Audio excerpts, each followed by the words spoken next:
The grand hall of the Silvercrest Pack gleamed with polished marble and crystal chandeliers, but Sarah Thornwell felt none of its grandeur. She stood at the center of the circular chamber, surrounded by hundreds of pack members whose eyes bore into her with a mixture of pity and disgust. Her hands trembled at her sides as Alpha Dominic Ravenshade, her mate, or rather, her former mate, stood on the raised dais above her, his arm wrapped possessively around Lyanna Blackwater's waist. The daughter of the pack's wealthiest family smiled down at Sarah with barely concealed triumph.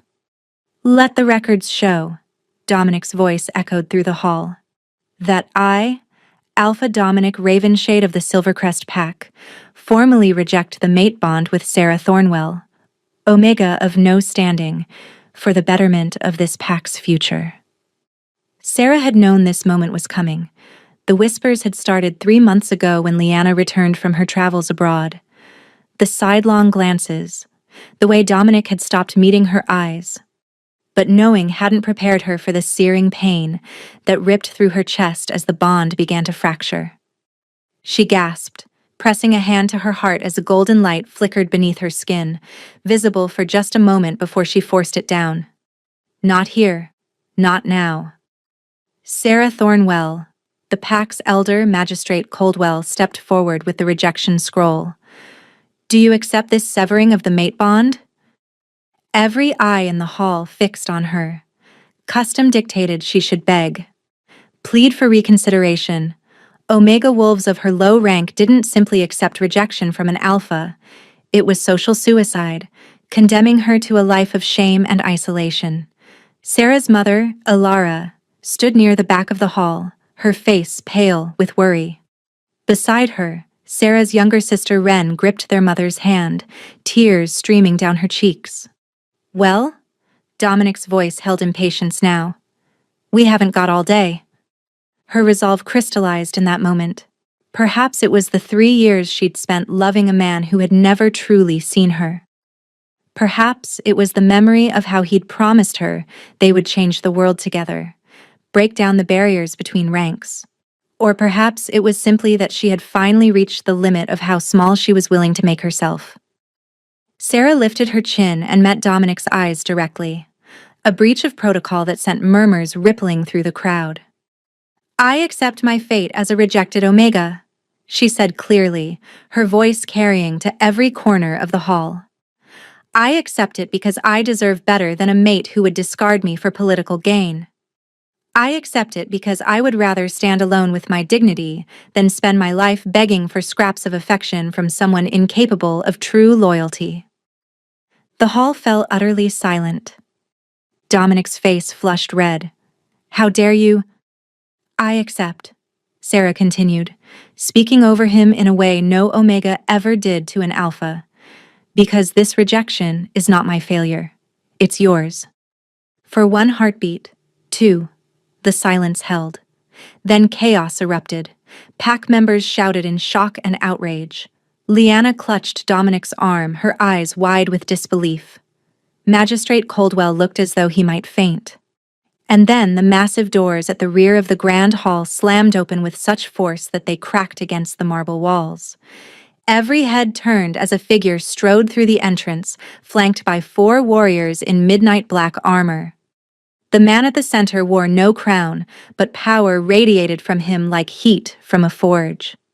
He was tall, broader across the shoulders than any wolf Sarah had ever seen, with dark hair that fell just past his collar and eyes like molten silver. Alpha King Kale Nightborn, ruler of all the Western territories. Sarah's breathing stopped. What was the Alpha King doing here? "Your Majesty!" Magistrate Coldwell rushed forward, bowing so deeply his nose nearly touched the floor. "We had no word of your arrival. I require no announcement to travel through my own territories." Kale's voice was deep, carrying an edge of danger that made Sarah's instincts scream at her to submit, to lower her eyes, to make herself invisible. She couldn't look away. Kale's mercury gaze swept the hall, taking in the scene before him with calculating intelligence. When his attention landed on Sarah, standing alone in the center of the chamber, Recognition flickered across his face. Alpha Ravenshade, I arrived just in time to hear an Omega demonstrate more honor and strength than you've shown in your entire tenure as pack leader. Dominic sputtered.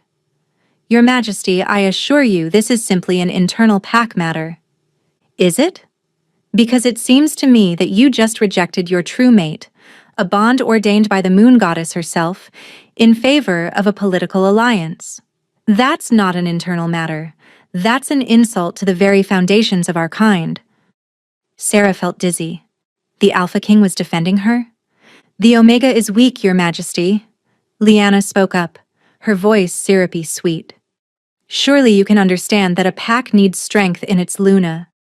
I asked you nothing. Kale's words cracked like a whip, and Lyanna flinched back.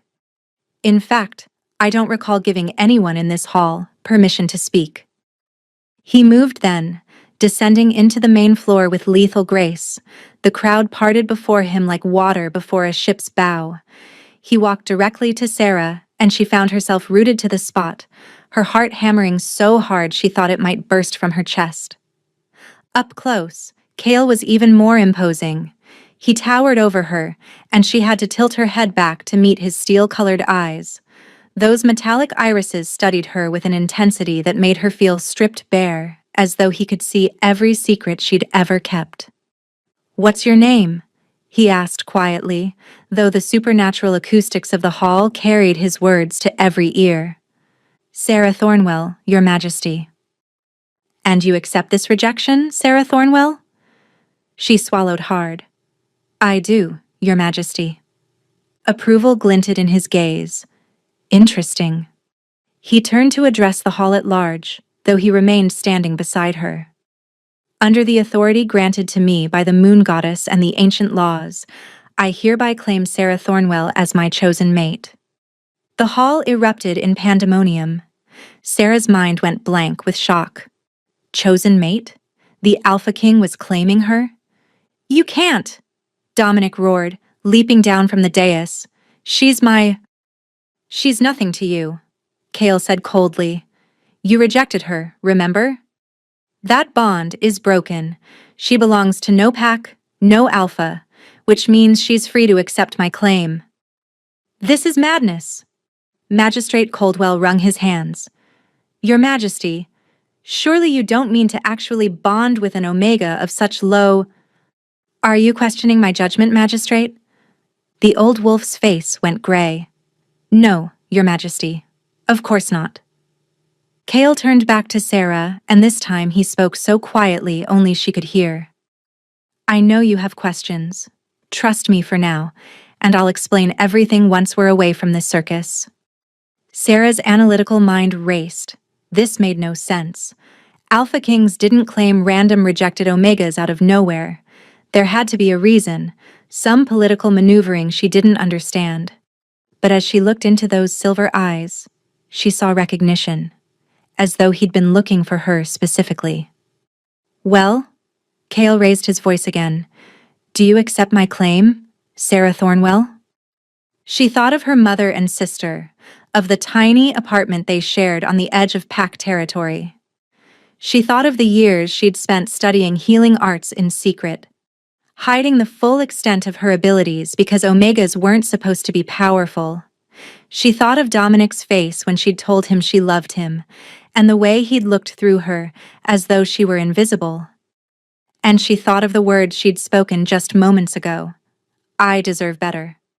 "I accept," Sarah said clearly. Kale's hand closed around hers, and the moment their skin touched, radiant power exploded between them. Not the dying embers of her bond with Dominic, but something entirely new. A surge of magic so intense that it drove both of them to their knees. Sarah heard screaming, but couldn't tell if it was her own voice or someone else's. The luminous brilliance grew brighter, forcing the crowd to shield their eyes. She felt Kale's hand tighten around hers, felt his strength reaching for something deep inside her, calling to abilities she'd kept locked away her entire life.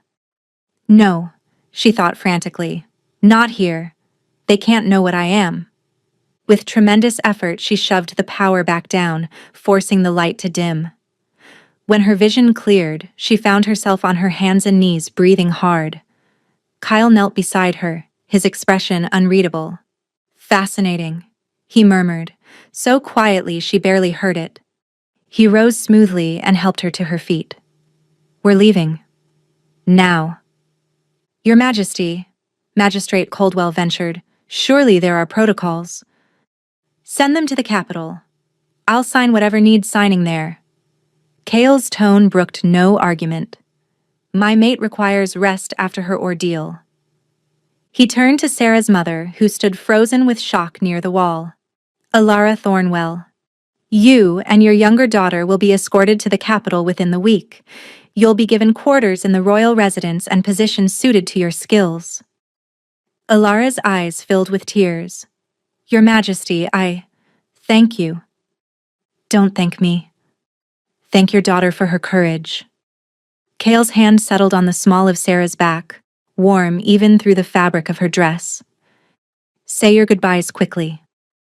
Sarah rushed to her mother and sister, hugging them both tightly. "I don't understand what's happening," she whispered. "Neither do I," her mother murmured back. "But I saw that light, Sarah. He knows. Or suspects." "I'll be careful," Sarah promised. Wren pulled back, her young face fierce despite her tears. "He better treat you right, or I'll write him a very stern letter." Sarah laughed despite everything, then allowed Kale to guide her toward the doors. As they walked through the crowd, she caught Dominic's expression, rage and something that might have been regret warring on his face. She looked away. He was nothing to her now. The journey through the pack house passed in a blur. Sarah's mind raced with questions as Kale led her to a courtyard where a sleek black vehicle waited, its engine already running.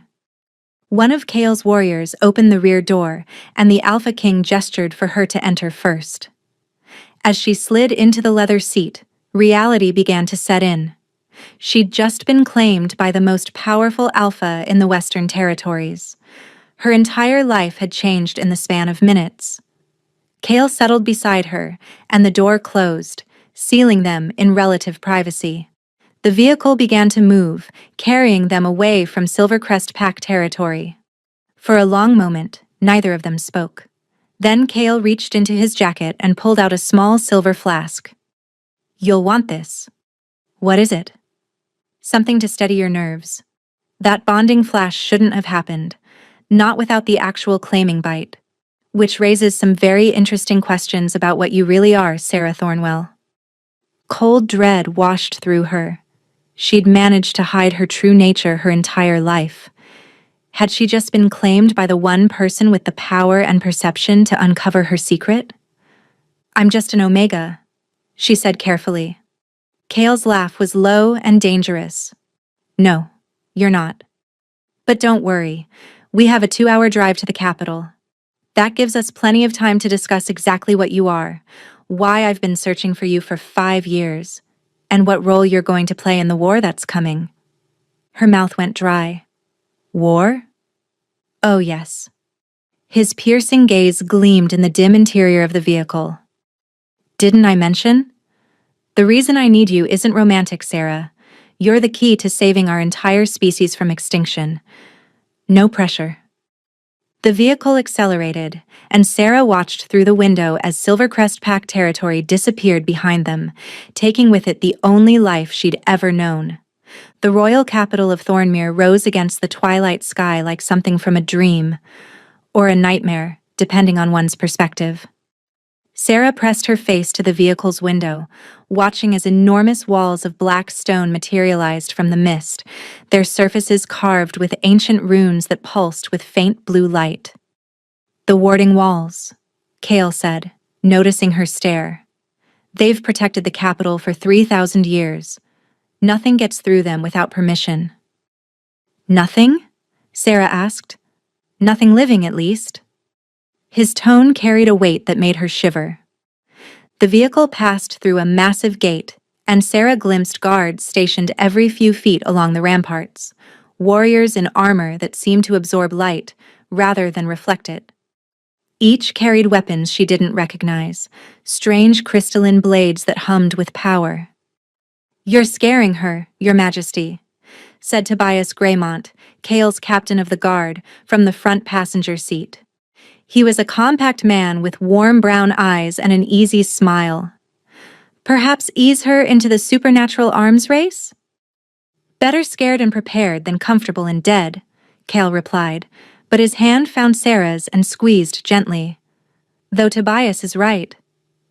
I'm getting ahead of myself." The royal residence sprawled across acres of manicured grounds. The main building was constructed of pale gray stone that seemed to glow from within, and Sarah counted at least 7 towers spiraling toward the stars. "This is where you live?" she breathed. "Home sweet fortress," Kale said dryly. "Come, my sister will want to meet you immediately, and she gets testy when kept waiting." "Sister?" Sarah's mind spun as Kale led her through corridors of such opulence that she felt like a muddy boot print on pristine carpet. Servants bowed as they passed, their eyes lingering on her with undisguised curiosity. They stopped before an ornate door carved with images of wolves running beneath a full moon. Kale knocked once, then pushed it open without waiting for a response. "Kale!" A woman's voice rang out, filled with exasperation. "I've told you repeatedly that even the Alpha King should wait for an invitation before barging into a lady's." She stopped mid-sentence as Sarah stepped into view. Oh. Princess Mira Nightborn was beautiful in a way that made Sarah acutely aware of her own plain dress and travel-must hair. She had the same silver eyes as her brother, but where Kale's held danger, Mira's sparkled with mischief and intelligence. She wore training leathers rather than a gown, and a practice sword rested against her desk. "Mira, meet Sarah Thornwell, my claimed mate." Kale's introduction was blunt. "Sarah, my younger sister. Princess Mira. She's a pain in my ass but occasionally useful." "Occasionally?" Mira circled Sarah like a hawk studying its prey, though her expression held curiosity rather than hostility. "I run your entire intelligence network, coordinate diplomatic relations with 4 neighboring territories, and I saved your life at least twice this year alone." "Twice?" Kyle raised an eyebrow. "I only remember once." "The second time was so well executed, you never knew you were in danger." "You're welcome." Mira stopped in front of Sarah and smiled. "Welcome to the madhouse. You're either incredibly brave or incredibly foolish to accept my brother's claim. I haven't decided which yet." "Neither have I," Sarah admitted, which made Mira laugh. "Oh, I like her." "Kale, you actually found someone with a spine. I'm impressed." "Can you help her get settled?" Kale asked, and Sarah noticed the weariness creeping into his voice for the first time. "I need to speak with the council about recent developments." Mira's expression sobered. "They're not going to be happy." "They're never happy. That's why they're on the council." Kale turned to Sarah, and his hand cupped her cheek with surprising gentleness. "Rest tonight. Tomorrow, we'll talk properly. For now, trust that you're safe here." Then he was gone, leaving Sarah alone with the princess. Mira's playful expression faded.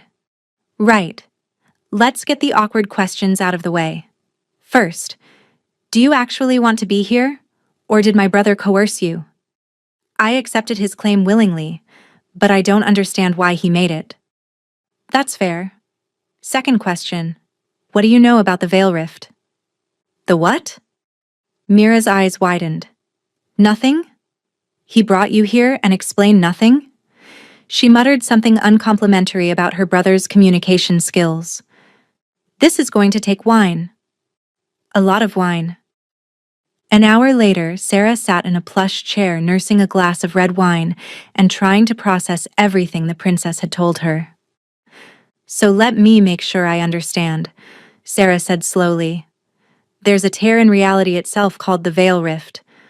Through this tear, creatures from the Shadow Realm are trying to invade our world, and the only thing holding them back is a magical barrier maintained by special wolves, healer wolves, who can manipulate vital energy itself.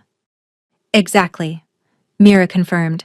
They're incredibly rare, maybe one born every 100 years, and they're the only ones who can strengthen the barrier. Sarah's pulse quickened. And you think I'm one of these healer wolves? My brother does. That's why he's been searching for you. Mira leaned forward. The flash of light during your claiming? That only happens when two wolves with complementary powers connect. Kale has destructive magic. He can unmake things, break them down to their component energies. You, apparently, can build and heal. Together, you're a defense against something that wants to devour our entire world. Sarah stood abruptly, wine forgotten, and moved to the window. The capital spread out before her, thousands of lights twinkling in the darkness. All those lives, unaware of the threat hanging over them. What if you're wrong? She asked. What if I'm just an Omega with a minor healing gift? Then we're all going to die, Mira said matter-of-factly. But I've seen the reports. I've read the prophecies, and I saw that light in the grand hall through the scrying mirror. You're the Sunweaver, Sarah, the one who can mend what's been torn. I don't feel like a prophesied savior, Sarah whispered. I feel like a terrified girl who just had her entire life upended. Good. That means you're sane. Mira joined her at the window. My brother may be arrogant and terrible at explanations, but he doesn't make mistakes about things like this. Before Sarah could respond, the door burst open. Tobias rushed in, his usually friendly face tight with alarm. Princess, we need you in the council chamber immediately, and fetch Sarah. The king wants her there too. What's happened? Mira demanded. An attack. Something came through the veil rift. Creatures are moving toward Silvercrest territory. We've issued evacuation orders. Sarah's blood turned to ice. My mother and sister. They're still there. They weren't supposed to leave until next week. The king is coordinating rescue operations now, Tobias said quickly, but he needs you both in the council chamber.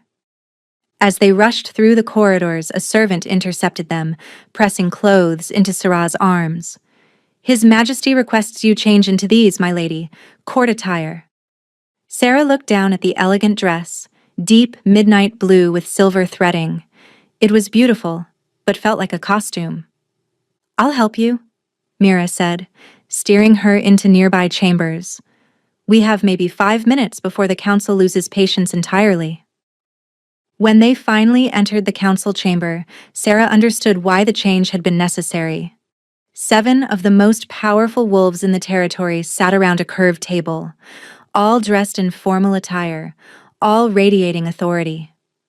Kale stood at the head of the table, now wearing formal robes that somehow made him look even more imposing. His eyes found hers immediately, and his expression softened before he turned back to the council. As I was saying, the breach was contained before any creatures reached inhabited territory, but it confirms what we've suspected. The attacks are escalating. Which is why we need the Sunweaver tested immediately, said a silver-haired woman. Your Majesty, if she's truly what you believe, we need to know now. Councilwoman Vex, Sarah has been in the capital for less than 5 hours. Give her time to adjust before we start running experiments. Time is a luxury we don't have, growled a heavy-set man at the far end of the table. Every day we wait, more people die. Sarah felt all eyes turn to her, weighing, judging, calculating her worth. What would these tests involve? She asked, her voice steadier than she felt. Kale's jaw tightened. Sarah, you don't have to. I want to know. If I can help, I need to understand how. Councilwoman Vex's expression softened slightly.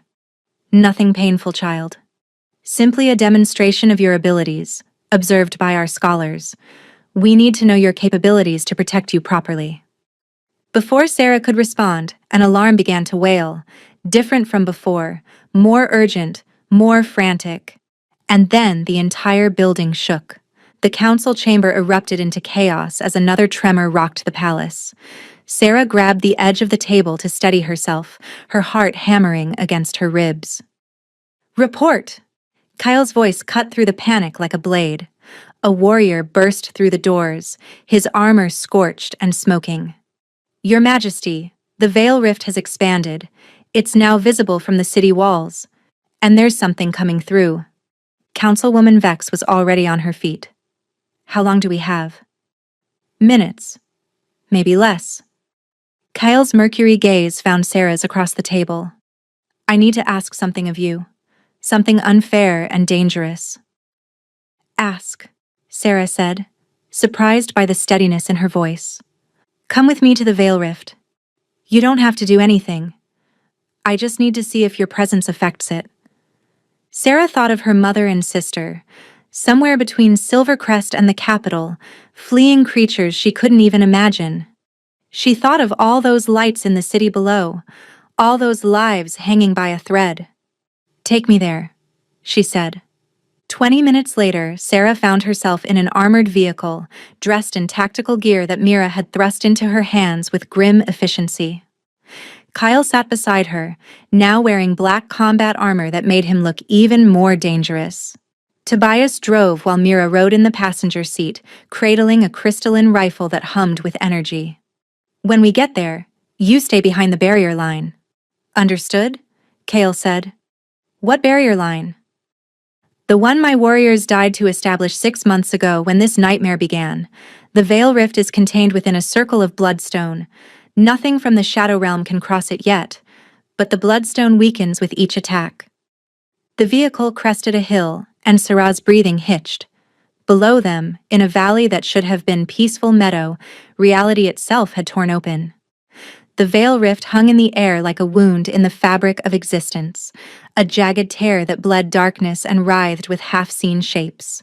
Around it, in a perfect circle, stood stones that glowed red with power. But even from a distance, Sarah could see cracks spiderwebbing across their surfaces. "Mother Moon," she breathed. "Yeah," Tobias said quietly. "It's worse every time." They stopped at a command post where dozens of warriors prepared for battle. Kyle was immediately swarmed with reports and questions. Sarah stood to the side until a strange sensation washed over her. Her skin prickled, and suddenly she could feel the Veil Rift like a scream at the edge of her consciousness. A shift occurred deep within her awareness. Not just the existence of the rift itself, but something specific about its energy. It felt familiar somehow, like a taint she'd sensed before, though she couldn't place where. Without conscious thought, Sarah began walking toward the bloodstone barrier. "Hey!" A warrior moved to intercept her. "Civilians aren't allowed." "Let her pass," Kale's voice rang out. He'd noticed her trance-like state. "Everyone, stand down." Sarah barely heard him. She was drawn forward by that familiar wrongness. The closer she got to the Veil Rift, the stronger the pull became. At the edge of the bloodstone circle, she stopped. The rift pulsed before her, and now she could see shapes moving in its depths. Not random creatures, but something organized, intentional. "It's not natural," she said, her voice carrying in the sudden silence. "Someone made this." "What?" Kale appeared at her shoulder. "Sarah, what are you talking about?" "This rift. It wasn't torn from the other side. It was opened from ours." She turned to face him, certainty flooding through her. "Someone with healing magic did this, but they twisted it, inverted it. They didn't create life. They created a doorway to death." "That's impossible," Mira said, but her voice wavered. "Healing magic can't." "It can if you corrupt it, if you take the power to create and mend and you turn it inside out." Sarah's eyes widened with horror. "Kale, there's another healer wolf, one who's working against us." Before anyone could respond, one of the bloodstones shattered with a sound like breaking glass. Darkness poured through the gap, and from that darkness came something that made Sarah's blood freeze.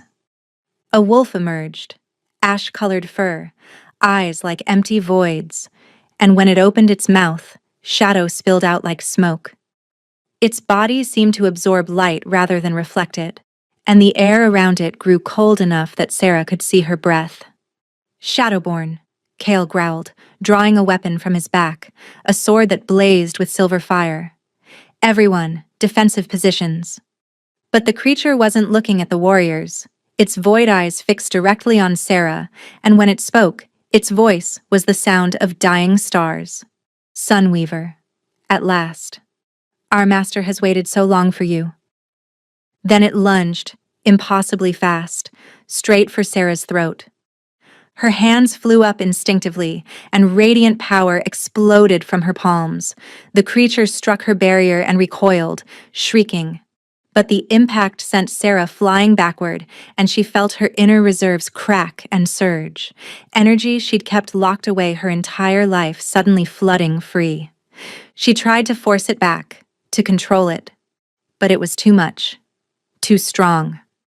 The amber brilliance grew brighter and brighter until everyone around her had to shield their eyes. Through the blazing radiance, Sarah saw Kale fighting his way toward her, saw Mira firing her crystalline rifle at more Shadowborn pouring through the breach, saw the bloodstone circle collapsing entirely. And then she saw something that made her heart stop. In the center of the veil rift, a figure stood watching. A man with silver hair and eyes that glowed with the same sunlit magic as hers. His left hand was wrapped in bandages that pulsed with dark energy, and corruption crept up his arm like frost on glass.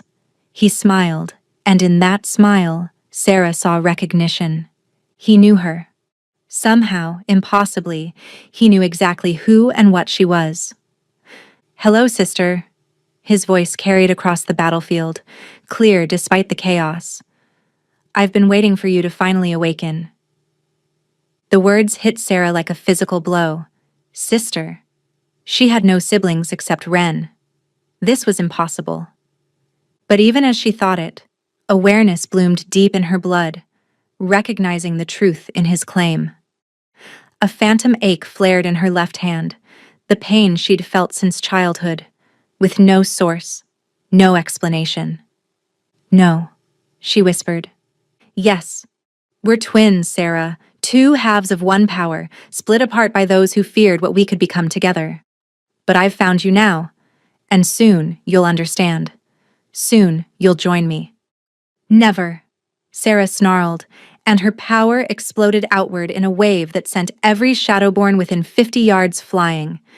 But the effort was too much for her untrained abilities.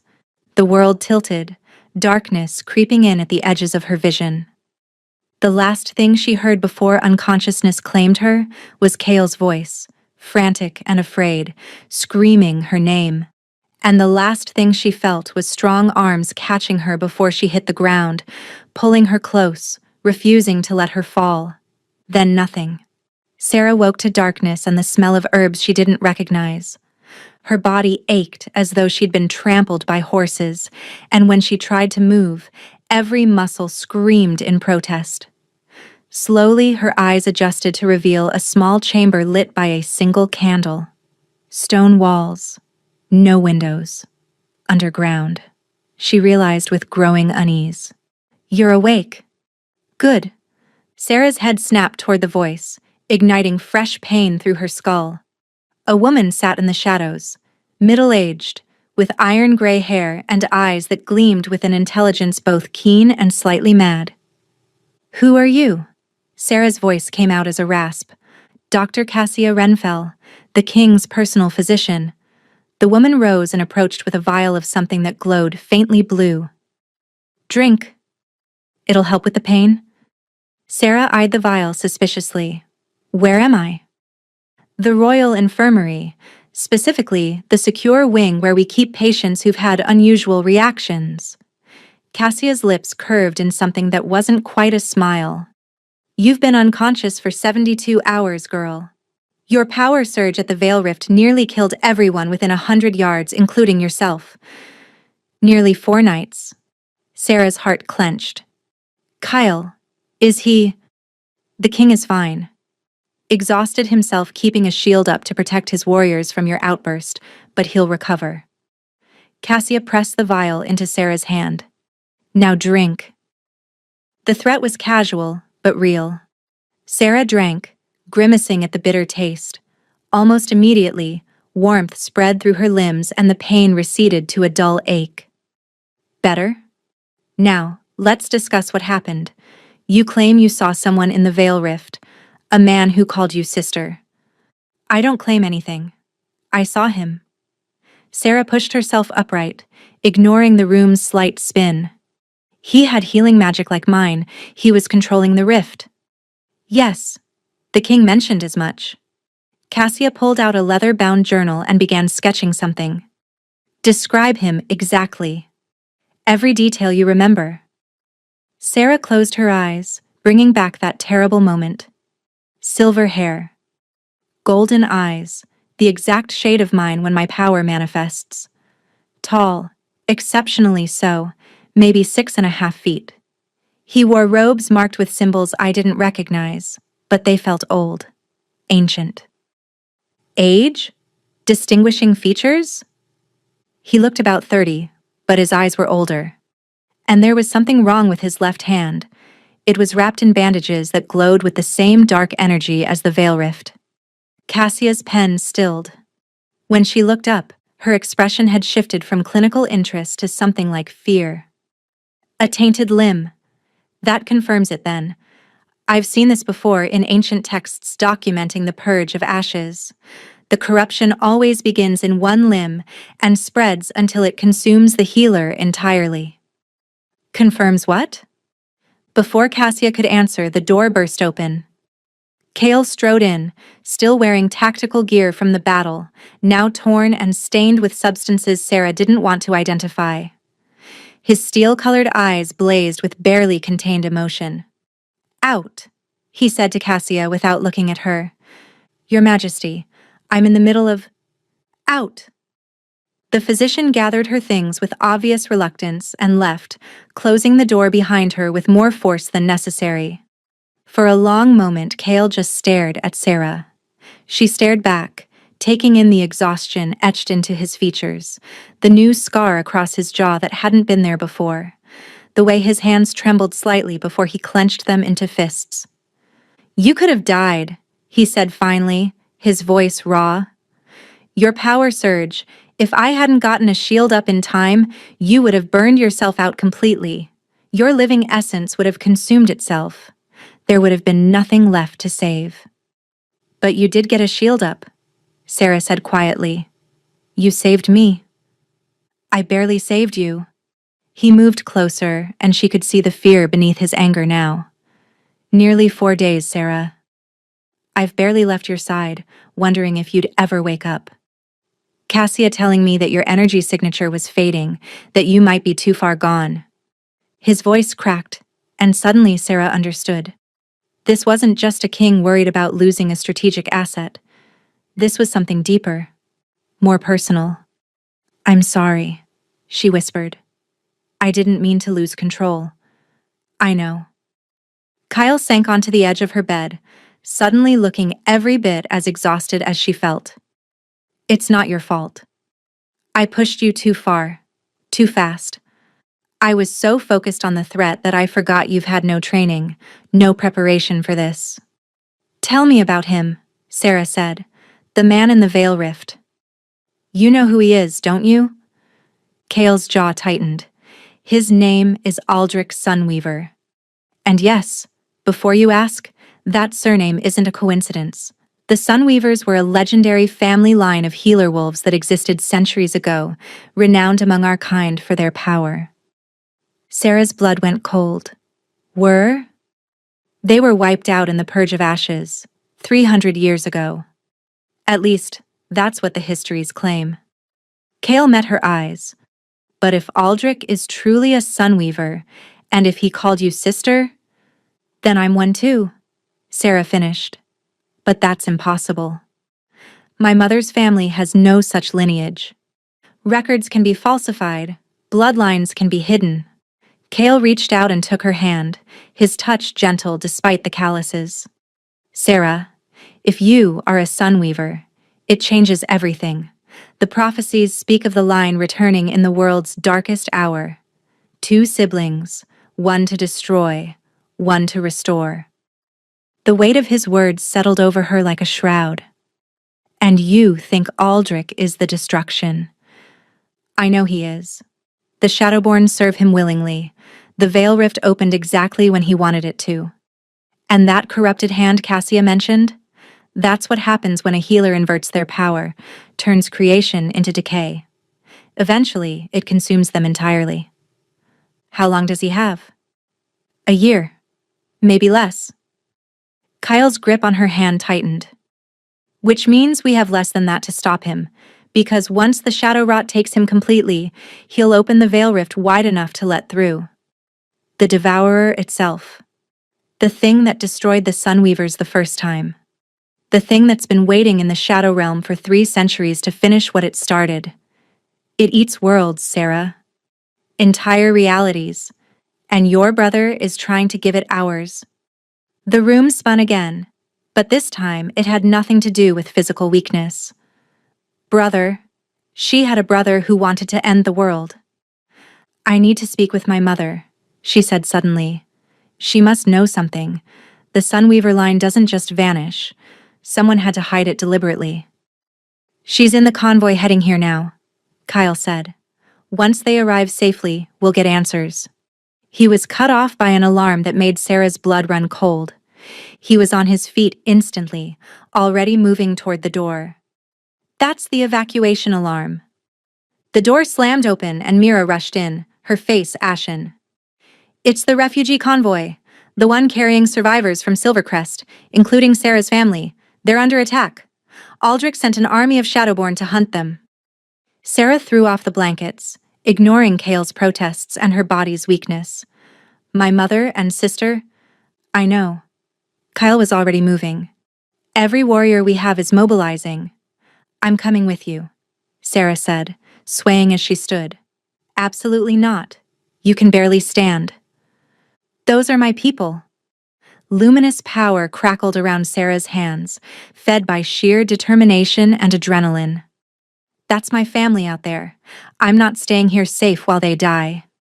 Kale looked at her for a long moment, emotions warring across his face. Then he turned to Mira. Get her armor. The reinforced kind. And find Cassia. I want every stabilizing potion we have. 10 minutes later, Sarah found herself back in an armored vehicle, dressed in tactical gear. Cassia had forced 3 vials down her throat, stimulant potions that burned through her veins like liquid fire, giving her borrowed strength she'd pay for later. If there was a later. The claiming flash created a partial bond between us, Kale said as the vehicle accelerated into the night. Not complete, but enough that I could sense when you were dying and channel my power to you. That's how I kept the shield up for so long. But it also means I'll feel it if you're in danger. Sarah nodded, understanding the weight of what he was saying. Whatever happens, stay close to me, he continued. Aldrich wants you alive. He needs another Sunweaver to complete whatever ritual he's planning. Which means he'll try to take you. Let him try, Sarah said, and was surprised to find she meant it. The girl who'd been rejected in that grand hall days ago was gone. In her place was something harder, fiercer. Someone who had accepted what she was and what she had to do. The Sunweaver had awakened, and she was done hiding. The refugee column stretched for miles, hundreds of wolves fleeing Silvercrest's ruins, carrying what little they'd managed to save. Sarah pressed her face to the vehicle's window, searching frantically for her mother among the terrified masses. There. Tobias pointed ahead where the column had stopped, blocked by something Sarah couldn't see through the darkness and smoke. As they drew closer, ice flooded her veins. Shadowborn surrounded the refugees, dozens of the ash-colored wolves with void eyes and shadow-dripping maws. And standing at the center of the blockade, calm as death itself, was Aldrich.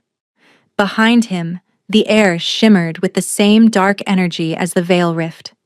He'd brought a piece of it with him, a tear in reality that followed him like a shadow. He looked exactly as Sarah remembered, but worse. The blight had spread.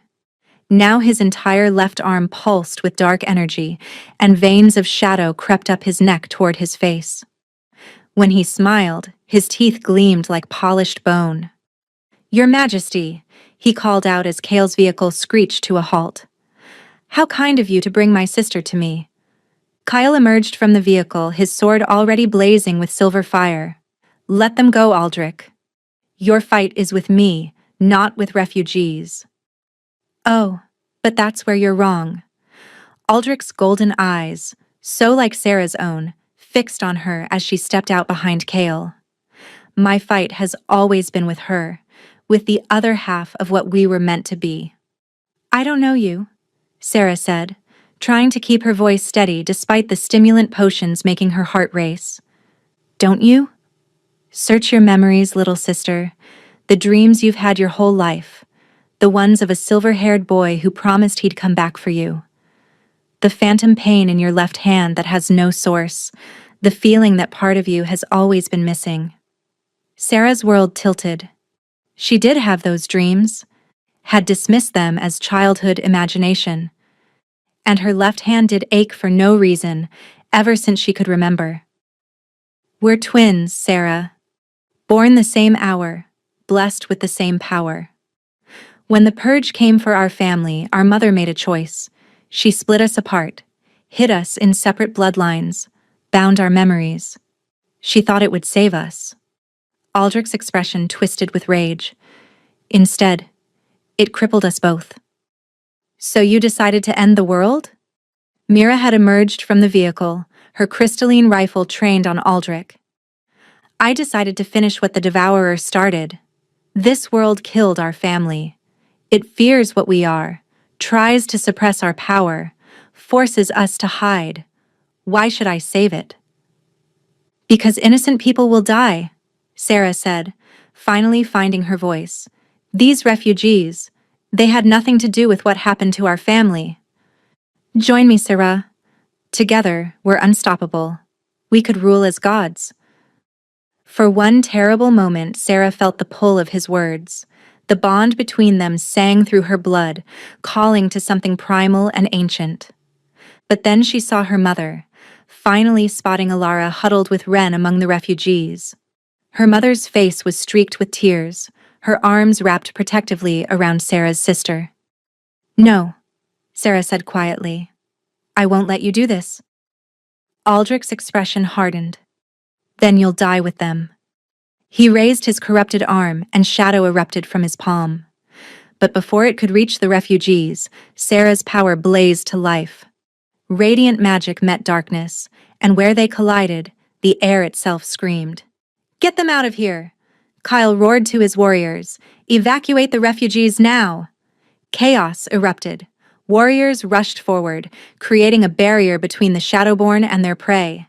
Tobias and Mira coordinated the evacuation with ruthless efficiency.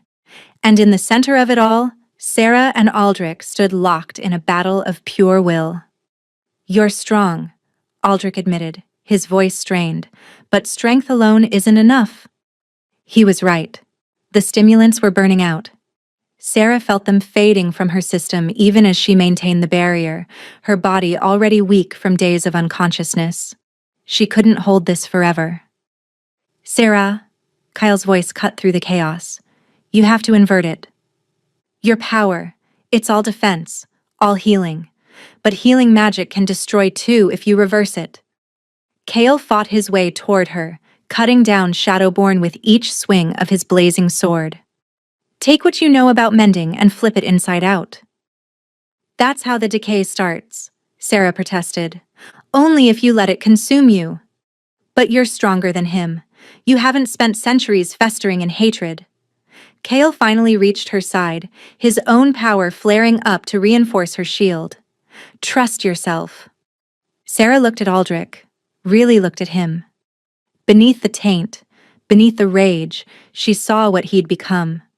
A cautionary tale of what happened when power turned inward, when healing became self-destruction. She wouldn't make his mistake. Taking a deep breath, Sarah reached inside herself to the place where her healing power lived. Carefully, delicately, she began to shift its polarity. not inverting it entirely like Aldrich had done, but creating a balance. Light and shadow, creation and destruction, both necessary, both natural. The world exploded into sensation. Suddenly, Sarah could feel everything, every blade of grass, every living creature for miles, every connection between them. And she understood. True healing wasn't just about building and mending. It was also about knowing when to cut away the disease, when to destroy what was beyond saving so that new growth could take root. "I see now," she said, and her voice carried power that made even Aldrich flinch. "You wanted us to rule as gods, but gods don't just create, brother. They also end what needs ending." She released the balanced power, and reality bent around her. The effect was immediate and overwhelming. Aldrich's Shadowborn army simply unmade. Not violently, but as though they'd never existed at all. Sarah had found the corruption at their core, the twisted healing magic that gave them false life.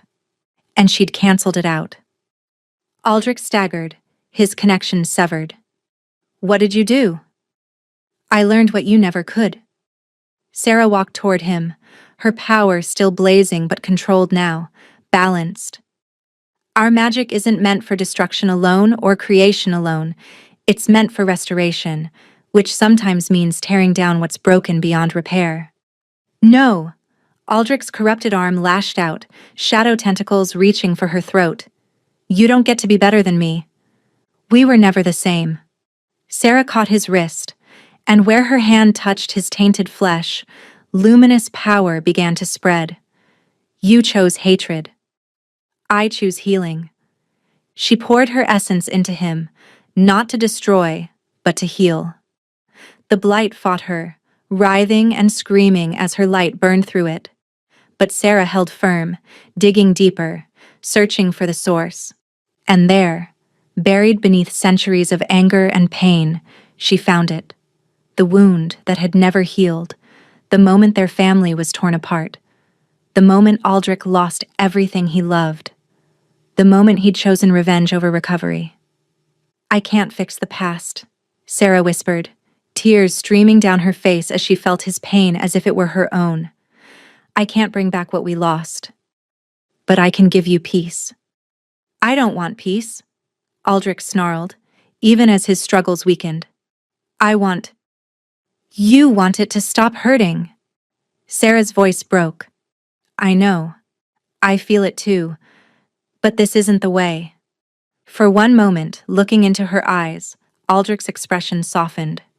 The decay retreated just enough for her to see the boy he'd been. Scared. Alone. Lost. "Sister," he breathed.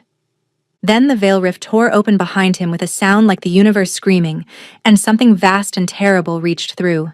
The Devourer. Aldrich had been its anchor in this world, and now that anchor was failing. "Sarah, run." Cale grabbed her arm, trying to pull her back. "If that thing gets through, it won't stop with our world." Sarah met Cale's intense gaze. "I have to end him. Completely. There has to be another way." The Devourer used his hatred as a doorway. The only way to close it is to sever the connection entirely. Sarah smiled through her tears. "You told me to trust myself. So trust me now." Before Cale could stop her, Sarah turned back to Aldrich. Her brother had fallen to his knees, the shadow rot consuming him rapidly. He looked up at her with eyes that were more gold than black, more human than void. "End it," he whispered. "Please. I'm so tired." Sarah knelt before him, cradling his face in her hands. "I forgive you. For all of it." Then she unleashed her power. Not the balanced combination of light and shadow, but pure, undiluted healing magic. She poured living essence into him, so much that no body could contain it. Forced his cells to regenerate faster than they could sustain, pushed his healing factor beyond all natural limits. It was mercy disguised as destruction. Healing so intense it became obliteration. Aldrich's eyes widened with understanding, then with gratitude. Sister, he said one last time. And then he was gone, dissolved into amber brilliance that spiraled up and into the veil rift. The moment he vanished, the tear began to seal, reality knitting itself back together. But the effort had cost Sarah everything. She felt her own vital energy draining, consumed by what she'd done. Dimly, she was aware of Cale catching her as she fell, of his voice screaming her name. The memory of Aldrich's final moment, gratitude mixed with peace, would haunt her. But it would also heal her. She'd given him what he couldn't give himself, an end to suffering. Stay with me, Cale begged, and through her fading vision, Sarah saw tears streaming down his face. Please, don't leave me. Had to, she managed. No choice. Damn the choice. I need you. His hand pressed against her chest, and she felt his power joining hers. Destruction and creation, death and life, finding balance. You taught me that power doesn't have to consume us, that we can choose mercy. So choose it now. Choose to live. A profound shift occurred within her spirit. Where her essence had drained away, Cale's power flowed in to fill the void. Not replacing what she'd lost, but complementing it. The claiming bond. When wolves truly mated, they shared everything, including their very essence. You have to bite me, she gasped. Complete the bond. Cale didn't hesitate. He pulled her close and sank his teeth into the junction of her neck and shoulder. Pain flared bright and sharp, then transformed into something else entirely. Pleasure and power intertwining until she couldn't tell where one ended and the other began. His strength became hers, his spirit sustaining what she'd depleted. And in return, she gave him something he'd never had, the ability to create as well as destroy, to heal as well as harm. They were balanced now, complete. When Sarah opened her eyes again, she found herself cradled in Cale's arms. The veil rift was gone, sealed completely. The Shadowborn had vanished. And in the eastern sky, dawn was breaking. That's it? Mira breathed, staring at the empty air where the veil rift had been moments before. 6 months of hell, and it closes that easily? Not easily, Kyle said grimly, his arms tightening around Sarah. It cost us everything to find the one person who could end him. Sarah's legs gave out, and Cale caught her weight, lowering them both to the ground. Easy, you're not standing yet. Let the bond stabilize first. She nodded, leaning against him as the world slowly came back into focus. Minutes passed as the bond settled into place, warmth flooding back into her limbs. Tobias appeared at Cale's side, bloodied but grinning. All refugees accounted for, Your Majesty. Around them, celebrating warriors and weeping refugees gathered. Sarah took a steadying breath, then allowed Cale to help her stand, keeping one arm around her waist for support. You did it, Cale whispered, pressing his forehead to hers. You saved us all. We did it, Sarah corrected. Then, louder, to the gathered crowd. We all did it. Together. A cheer rose from the refugees, the people of Silvercrest who'd lost everything but survived. And standing among them, Sarah saw her mother and sister, both crying and smiling and whole. Sarah met her mother's eyes across the crowd. She saw the grief and relief warring there, and knew that later, when the celebrating ended, tears and explanations would come. The painful unraveling of a lifetime of secrets. But for now, her mother simply mouthed 2 words. Thank you. Dominic was there too, looking small and ashamed. When their eyes met, Sarah felt nothing. No anger, no regret. He was simply part of a life she'd outgrown. What happens now? She asked Cale quietly. Now? He smiled, and it transformed his entire face. Now we rebuild. Silvercrest, the border territories, everything the Veil Rift destroyed. And you help me, not as a weapon or a tool, but as my equal, my mate. my partner in every way that matters. I'm still learning. I'm going to make mistakes. Good. I'm tired of people who pretend to be perfect. Kale's arm remained secure around her waist. Besides, I make enough mistakes for both of us. Mira appeared at their side, grinning despite her exhaustion. The council is going to have an apoplexy when they see you two. An Alpha King truly mated to an Omega? They'll be clutching their pearls and drafting new laws for decades. I, for one, can't wait to watch. Let them. Kyle pulled Sarah closer. I didn't spend 5 years searching for her just to let protocol keep us apart. As the sun rose fully, bathing them all in golden light, Sarah felt peace settle over her for the first time in her life. She'd lost a brother she never knew she had. She'd gained a mate who saw her as an equal. She'd discovered a power that terrified and thrilled her in equal measure. But most importantly, she'd found where she belonged, not in spite of what she was, but because of it. I love you, she said suddenly. Kale's eyes widened, then softened with an emotion so intense it stole her breath. I love you too. I think I have since the moment you stood in that hall and refused to beg. Since you chose dignity over safety. I chose myself, Sarah corrected. For the first time in my life, I chose myself. And somehow, that led me to you. To us, Kyle agreed. And there, among the ruins and the refugees, the destroyed and the reborn, the Alpha King claimed his Omega mate with a kiss that tasted of morning and new beginnings and futures yet unwritten. Behind them, the people cheered. Ahead of them, the work of rebuilding waited.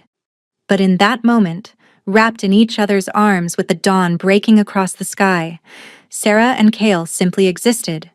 Two halves of one whole, balanced at last. The Sunweaver had found her light, and it was enough.